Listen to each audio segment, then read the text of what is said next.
ये बात सत्य है कि केजरीवाल जी ने जैसा वायुमंडल बनाया और बताया उसके विपरीत उनका कार्यकाल रहा। सबसे कहें दिल्ली की भ्रष्ट सरकार निकली जो आम आदमी पार्टी की निकली, और अन्ना साहिब का जिस प्रकार से आंदोलन का उन्होंने सहारा लिया और कांग्रेस को उखाड़ फेंकने के लिए और उनकी गलत नीतियों का विरोध करते उन्होंने आंदोलन किया था, हुआ ये कि वह कांग्रेस के ही मित्र निकले और कांग्रेस के साथ मिलकर ही उन्होंने सब काम किए। कांग्रेस ने देश को लूटा और आम आदमी पार्टी और उनकी पूरी टीम ने मिलकर दिल्ली को लूटा और शीश महल बनाया सबके सामने है, घोटाले शराब के सबके सामने है। जिस प्रकार की आम आदमी का पार्टी का कार्यकाल रहा और निकला, बड़े बड़े मंत्रियों को लगातार अपराधी और जेल की सलाखों के साथ हमने देखा। अपराधी भी और जेल भी दोनों बराबर चलते रहे पैरेलल। तो मेरा मानना है कि अब दिल्ली को आम आदमी की पार्टी के कार्यकाल से हमें दिल्ली वालों को मुक्त कर देना चाहिए। आदरणीय प्रधानमंत्री नरेंद्र मोदी जी के नेतृत्व में केंद्र सरकार के द्वारा गरीब कल्याणकारी योजनाएं और दिल्ली में जो विकास हो रहा है वो तो केंद्र सरकार का हो रहा है, लेकिन दिल्ली में स्वयं जो आम आदमी पार्टी सरकार बनी है और जो उनका जिम्मेदारी बनती है, तो आप देखें कि आज हजारों लोगों को प्रधानमंत्री जी आवास की सुविधा उपलब्ध करा रहे हैं।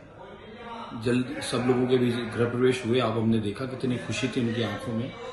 उनका हमने वक्तव्य सुना कि वाह कितना आशीर्वाद प्रदान कर रहे थे। और केजरीवाल जी जो कहे कि मैं गाड़ी नहीं लूंगा, कि मैं आम आदमी की तरह जो उन्होंने स्वभाव अपना बताया, और निकला ये कि करोड़ों करोड़ों रुपए उन्होंने अपने महल और बंगलों में लगाए। देशी विदेशी कई प्रकार की चीजें वहां, सुख सुविधाएं, विलासिताएं। तो अब सबके सामने कहते हैं कि आंधले का पानी मारवाड़ी में कहावत है, और झूठ ज्यादा देर तक नहीं चलती, सूर्य सत्य है। आदरणीय प्रधानमंत्री नरेंद्र मोदी जी भाजपा का प्रत्येक कार्यकर्ता जो बोलता है वही करता है, जो करता है वही बोलता है। इस प्रकार की व्यर्थ की बातें गुमराह करने के लिए, ध्यान भटकाने के लिए की जाती है, जो आम आदमी पार्टी ने माहौल बना के की। आज लाखों करोड़ों लोगों का वहां आना है, तो यह माने उससे कितने व्यापार जनरेट होंगे, कितने प्रकार के व्यवसाय इस कुंभ इस आने से, तीर्थ के आने से, स्नान से। वहां कोई पुष्प लेगा, कोई दिया बत्ती पूजा करेगा, कोई वस्त्र लेगा, कोई कुछ भोजन भंडारे इत्यादि में सेवा देगा, कोई भंडारे में करवाएगा, कोई करेगा। गाड़ी घोड़े हैं, ट्रैफिक व्यवस्था वहां की जो सुचारू होगी। आप सोचिए व्यापार कितने प्रकार के जनरेट होंगे। अनगिनत लिस्ट लेके बैठे तो पूरा व्यापार जो है एक प्रकार से वहां से बूम करेगा। इकोनॉमी की तो हमारी इससे बढ़ी रही है, कोई विचार नहीं, क्योंकि देश ही नहीं विदेश भी तो आते हैं कुंभ को देखने, दर्शन करने, स्नान करने। और इतनी अच्छी सुविधाएं जो उपलब्ध करवा रही है भाजपा की सरकार, कभी ऐसा नहीं हुआ। इस बात का मैं उदाहरण हूं। बचपन से कुंभ स्नान किया है, दर्शन किया है। मैं भी कैंप लगाया हूं, 2012 में हमने कैंप लगाया था। तो हमने देखा है ऐसी व्यवस्थाएं कभी नहीं थी जैसी व्यवस्थाएं इस बार कुंभ में है। एकता अखंडता के लिए संपूर्ण भारतवर्ष के सनातनियों को सामूहिक रूप से एक माला में पिरोने का संदेश भी कुंभ है।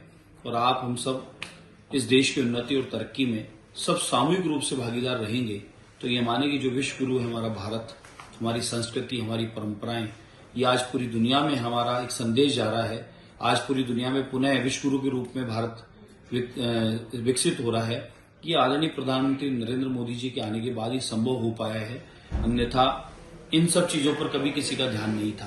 कुंभ में इतनी सुंदर व्यवस्थाएं, सुव्यवस्थित हुआ, ये तो हमें ध्यान था।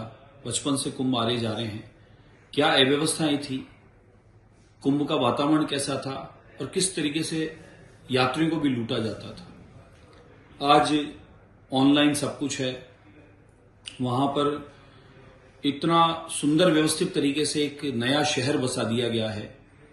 आदमी कहीं भी किसी को जाना हो, सुविधा है पूर्णता, प्रशासन पूरा मुस्तैद है।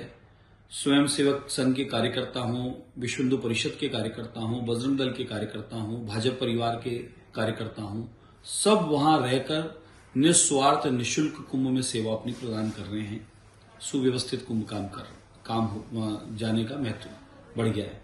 दूसरा, कुंभ में एकता और अखंडता का भी परिचय है कि कुंभ स्नान को जाते हैं, तीर्थ को जाते हैं, या संतों के दर्शन को जाते हैं, या मंदिरों के दर्शन को जाते हैं, तो आप माने कि हम लोग सामूहिक रूप से एक साथ उन सभी घाटों पे सामूहिक स्नान भी करते हैं, दर्शन भी करते हैं। तो एकता का भी प्रतीक है।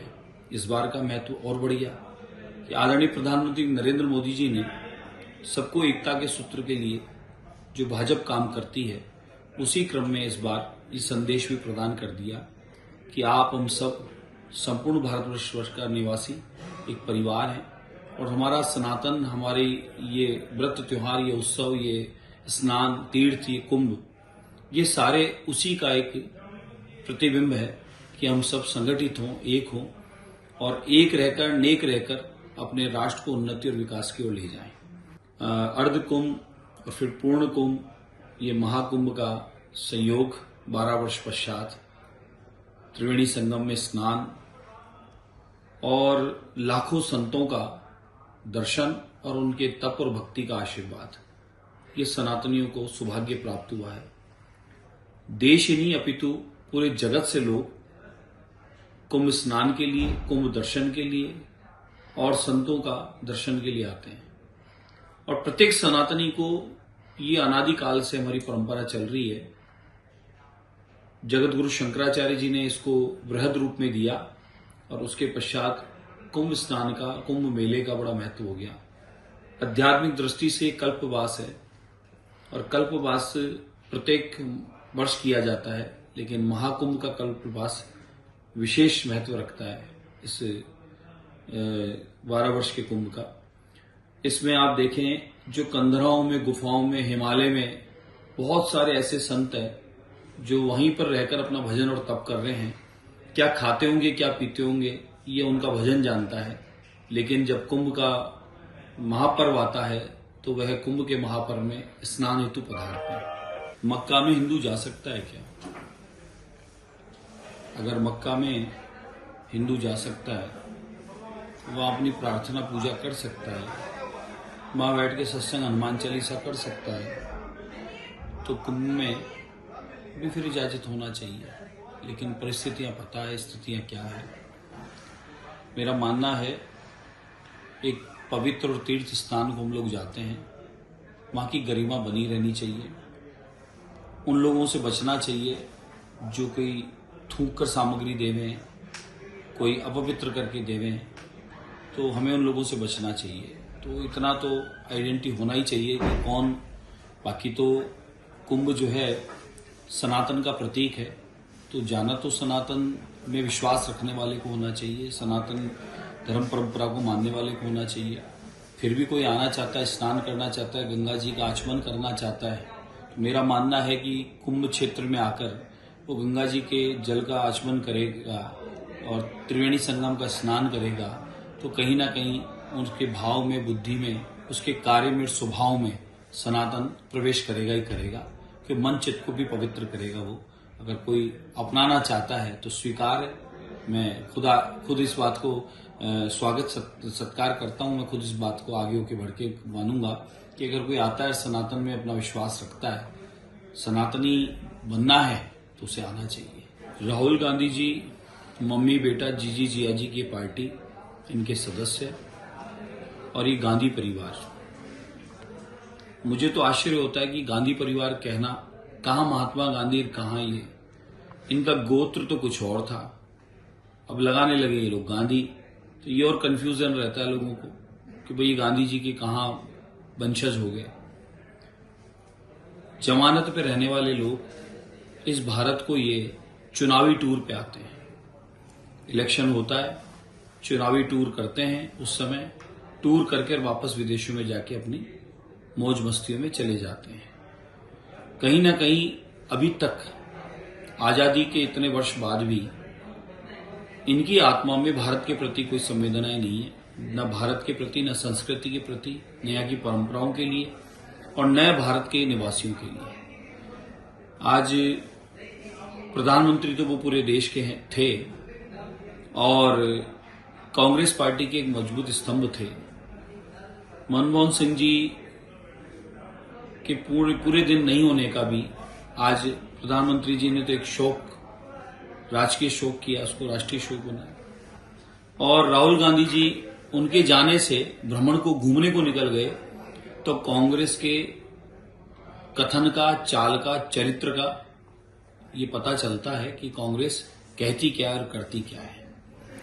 मनमोहन सिंह जी के पूरे दिन हुए नहीं कि वे घूमने निकल गए, तो ये पूरे देश को पता चल रहा है कि इन लोगों का चाल चरित्र कैसा है, इनकी संवेदनाएं क्या कहती है, जिन्होंने अपना संपूर्ण जीवन, अपना ज्ञान, योगदान पहले पार्टी को दिया, फिर देश को दिया, और पूरे देश ने उसको शोक रूप में माना। उसमें हमारे प्रधानमंत्री नरेंद्र मोदी जी खुद भी उनके प्रति संवेदनाएं रखे और पूरी पार्टी ने, भाजपा ने रखा। लेकिन राहुल गांधी ने परिचय दे दिया, और पुराना परिचय भी पता है हमें। देवगौड़ा साहब का भी स्मरण में है, उनको मान सम्मान किस प्रकार से मिलना चाहिए था, कांग्रेस ने क्या दिया। हमें डॉक्टर राजेंद्र प्रसाद जी का भी स्मरण में है। पुराना इतिहास कांग्रेस का हमने देखा है। तो मुझे लगता है कि राहुल गांधी का स्वभाव, भाव और कर्म जो है, कोई रोम, इटली और कोई विदेशी ऐसी ताकतें जो भारत के प्रति हमेशा विरोध में रहती है, ये उनके साथ कहीं इनका भाव मिलता है। देश के साथ, देशवासियों के साथ, या उनके पार्टी के अपने लोगों के साथ भी मुझे लगता है कहीं नहीं है। इसी का कारण है कि आज कांग्रेस धराशायी है और मम्मी, बेटा, जीजी, जियाजी 4 लोगों की पार्टी सिमट के रह गई है, जो भारत को सिर्फ चुनावी टूर मानकर यहां आते हैं, और अब तक का इतिहास में लूट खसोट के अलावा इन्होंने कभी कुछ किया नहीं है। जमानत पे चलने वाला परिवार, जिनका यही स्वभाव और यही काम है।